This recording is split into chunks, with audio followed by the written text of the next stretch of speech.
আপনারা রাস্তায় ট্রাফিক সিগন্যালে লাল বাতি দেখেছেন। আপনার সন্তানের জ্বর ট্রাফিক সিগন্যালে লাল বাতির মতো। শরীরে যে কোনো ধরনের ইনফেকশনে শরীর জানান দেয় জ্বরের মাধ্যমে। সেই জ্বর হলেই আমাদের কমন একটি বদঅভ্যাস অ্যান্টিবায়োটিক দেয়া। এটি অনেক চিকিৎসক লেভেলে, অনেক রোগীরা আন্দাজে, ডিসপেন্সারিগুলোতে।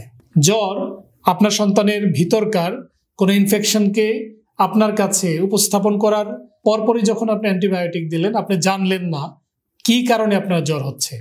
সাধারণত জ্বর ভাইরাস ঘটিত কারণে বেশি হয়, সিজন চেঞ্জ হলে হয়, হঠাৎ নতুন কোনো পরিবেশে গেলে হয়। এই জ্বর 2-3 দিন, ম্যাক্সিমাম 4 দিনের মধ্যে ভালো হয়ে যায়, যদি জ্বরের পাশাপাশি প্রস্রাবে কোনো অসুবিধা না থাকে, পায়খানাতে কোনো অসুবিধা না থাকে, অতিরিক্ত সর্দি কাশি না থাকে। অপেক্ষা করুন। জ্বর 100 অথবা 100-র বেশি হলে প্যারাসিটামল সিরাপ বা ছোট বাচ্চাদের ক্ষেত্রে ড্রপ, প্রয়োজনে 101-এর বেশি হলে পায়খানার রাস্তায় সাপোজিটর ব্যবহার করেন। এই জ্বর 3 দিনের বেশি হলে আন্দাজে অ্যান্টিবায়োটিক না দিয়ে আপনার নিকটস্থ চিকিৎসকের পরামর্শ নিন। প্রয়োজনে রক্তের ইনফেকশন আছে কিনা, কী ধরনের ইনফেকশন জেনে নিন। সেক্ষেত্রে আপনার সন্তান বারবার জ্বর হওয়া থেকে বেঁচে যাবে।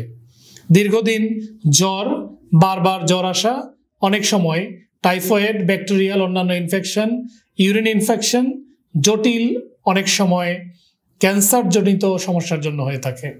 এই জ্বর আপনার সন্তানের বারবার হলে এটি টিবি বা যক্ষ্মার মতো দীর্ঘমেয়াদী রোগের জন্য হয়।